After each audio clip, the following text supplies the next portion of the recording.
Le Seigneur soit avec vous. Et avec votre esprit. Évangile de Jésus-Christ selon saint Luc. Gloire à toi, Seigneur. Quand fut accompli le temps prescrit par la loi de Moïse pour la purification, les parents de Jésus l'amenèrent à Jérusalem pour le présenter au Seigneur.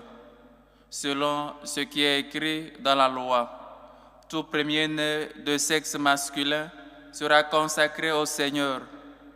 Il venait aussi offrir le sacrifice prescrit par la loi du Seigneur, un couple de tourterelles ou de petites colombes. Or, il y avait à Jérusalem un homme appelé Simeon. C'était un homme juste et religieux qui attendait la consolation d'Israël, et l'Esprit Saint était sur lui.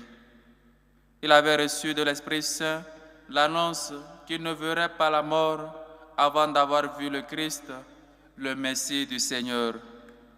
Sous l'action de l'Esprit, Simeon vint au temple au moment où les parents présentaient l'enfant Jésus pour le conformer au rite de la loi qui le concernait. Simeon reçut l'enfant dans ses bras et il bénit Dieu en disant: « Maintenant, ô Maître souverain, tu peux laisser ton serviteur s'en aller en paix, selon ta parole.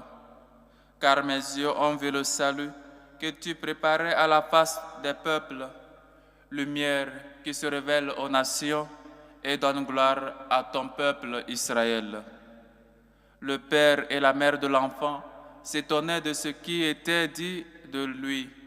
Simeon les bénit. Puis il dit à Marie, sa mère: « Voici que cet enfant provoquera la chute et le relèvement de beaucoup en Israël. Il sera un signe de contradiction. Et toi, ton âme sera traversée d'un glaive. Ainsi seront dévoilées les pensées qui viennent du cœur d'un grand nombre. » Acclamons la parole de Dieu. Louange à toi, Seigneur Jésus. Chers frères et sœurs, après le dimanche, après ce dimanche que nous avons célébré, dimanche de la Sainte Famille, et nous voici Jean dans la première lecture qui nous rappelle: celui qui dit qu'il aime son frère, celui qui dit qu'il aime Dieu et n'aime pas son frère est un menteur et la vérité n'est pas en lui. Et donc, chers frères et sœurs, Jean insiste sur la conduite de l'homme devant son frère et peut-être la comparer un peu plus ou moins avant Dieu. Nous disons que nous croyons au Seigneur, nous disons que nous croyons. Comment on peut croire, comment on peut aimer à Dieu si on n'aime pas son prochain? Voilà donc, il vient rejoindre le commandement de Dieu. Aime Dieu sur toutes choses et aime ton frère comme toi-même. Comment tu peux dire que tu aimes Dieu si tu n'aimes pas ton frère? Et donc, chers frères et sœurs, faisons des choses de la lumière. Faisons que nous puissions être des instruments de paix, des instruments d'unité dans nos familles, dans nos maisons, pour que nous ne discutons pas avec nos frères, pour que toujours nous puissions aussi aimer nos frères, parce que nous avons connu Dieu. Et donc, chers frères et sœurs, après ce dimanche de la Sainte Famille, nous célébrons aujourd'hui ce 5e jour dans l'octave. Et donc l'Évangile commençait par nous dire comment, dans l'ancien temps, on consacrait les enfants, les premiers-nés à Dieu. Combien de fois nous consacrons les enfants? Combien de fois nous allons à l'église pour dire merci pour le don de la vie, pour le don de l'enfant, pour l'enfant que nous avons obtenu? Combien de fois nous rendons grâce à Dieu pour les enfants? Et donc, chers frères et sœurs, il faut consacrer les enfants à Dieu. Il faut les donner à Dieu, parce que c'est Dieu en premier qui vous donne des enfants. Il faut donc consacrer les enfants à Dieu.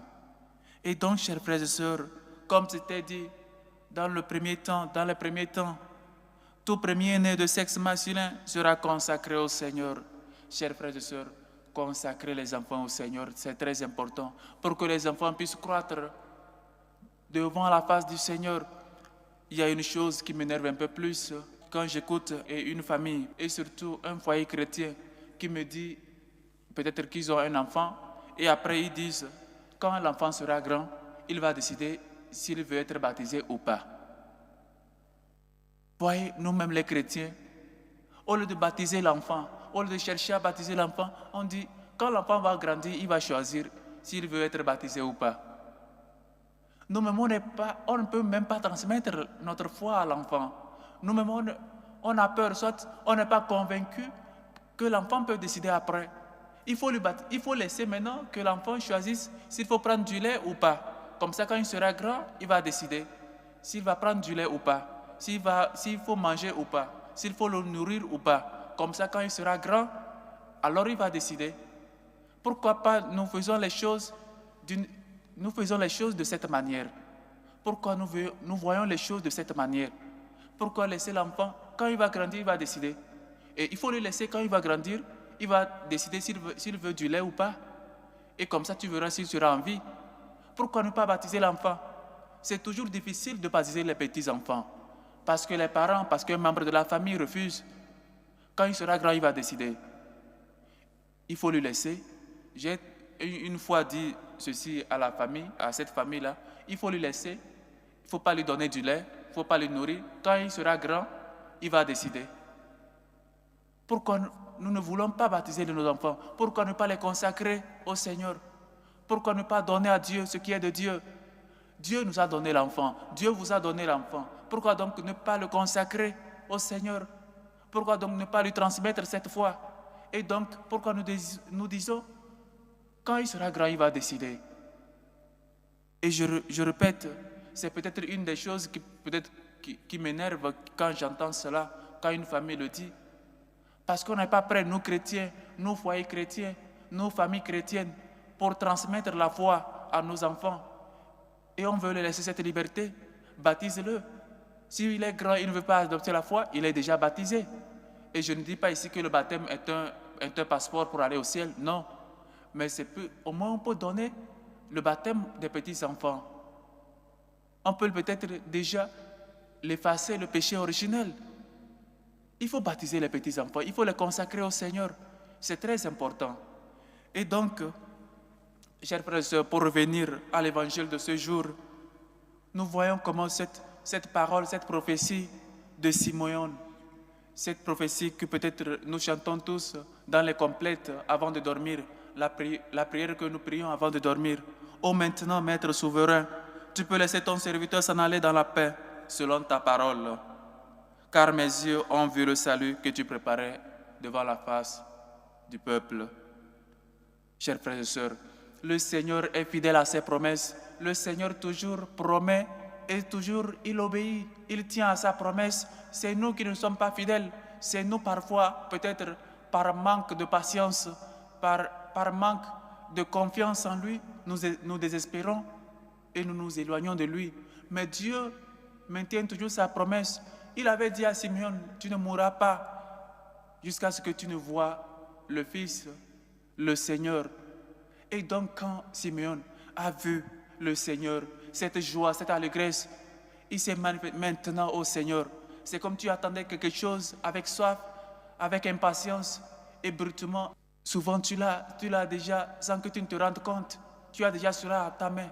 Je ne parle pas peut-être de ce que nous espérons, qui ne nous procure pas de la joie, parce qu'il y a toujours quelque chose qui vient après.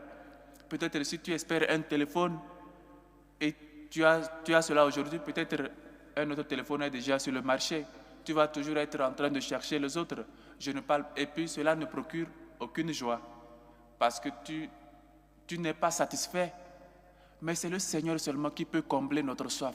C'est le Seigneur seulement qui peut nous rassasier, qui peut nous donner la joie que nous espérons tant, que nous voulons tant, cette soif qui fait combler cette soif en nous. C'est pourquoi il a comblé cette soif en Simeon.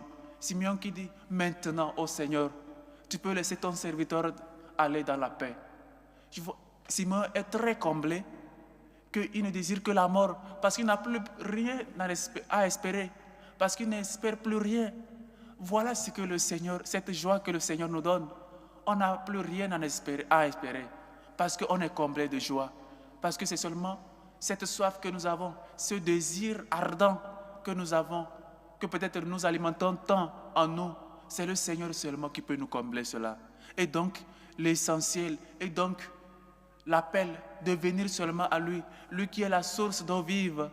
Si tu connaissais le don de Dieu, si tu connaissais comment le Seigneur peut te rassasier, si tu connaissais comment le Seigneur peut faire des merveilles dans ta vie, tu seras quelqu'un de patient, tu seras quelqu'un de joie, tu seras quelqu'un qui transmet cette joie-là au monde. Et même tu n'auras plus aucune envie de vivre, parce que le Seigneur t'a comblé au fond, parce qu'il n'y a plus rien qui peut te donner une joie. Il n'y a rien dans ce monde qui peut te procurer une grande joie que le Seigneur nous donne, que le Seigneur nous procure. Maintenant, ô Seigneur, maintenant, ô Maître souverain, tu peux laisser ton serviteur s'en aller dans la paix. Et je répète, cette prière, ou ces paroles prophétiques de Simeon sont si importantes que la liturgie l'a mis dans la prière des complètes, la prière que nous récitons avant de dormir.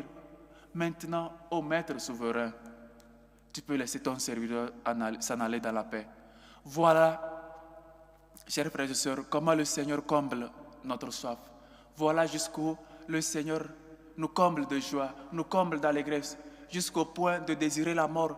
Parce qu'une fois vu le Seigneur, une fois être en amitié avec le Seigneur, tu ne désires plus rien.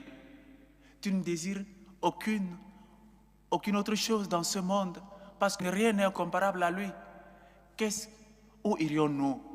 Comme a dit Saint Pierre, tu as les paroles de la vie éternelle. Où irions-nous? À qui irions-nous? Où irions-nous pour combler notre soif, pour combler nos désirs? À qui? Personne.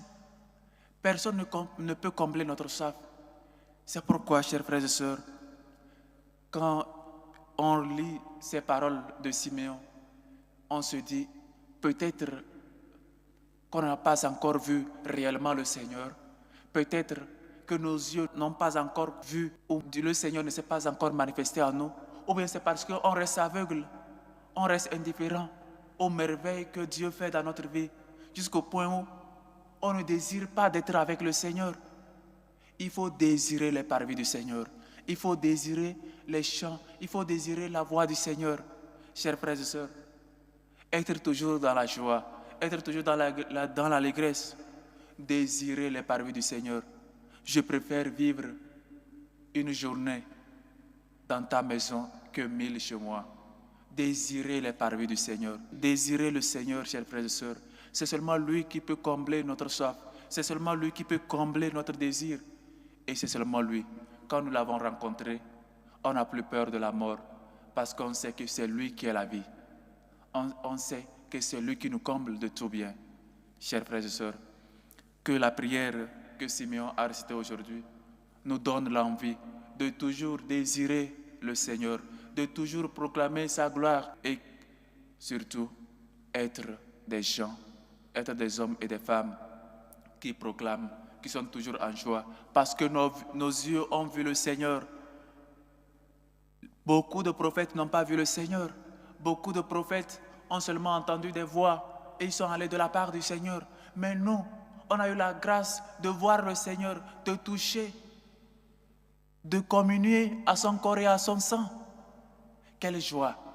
Et on n'a plus rien à désirer. On n'a plus rien parce que notre soif a été comblée. Jésus qui est la source d'eau vive nous a comblés.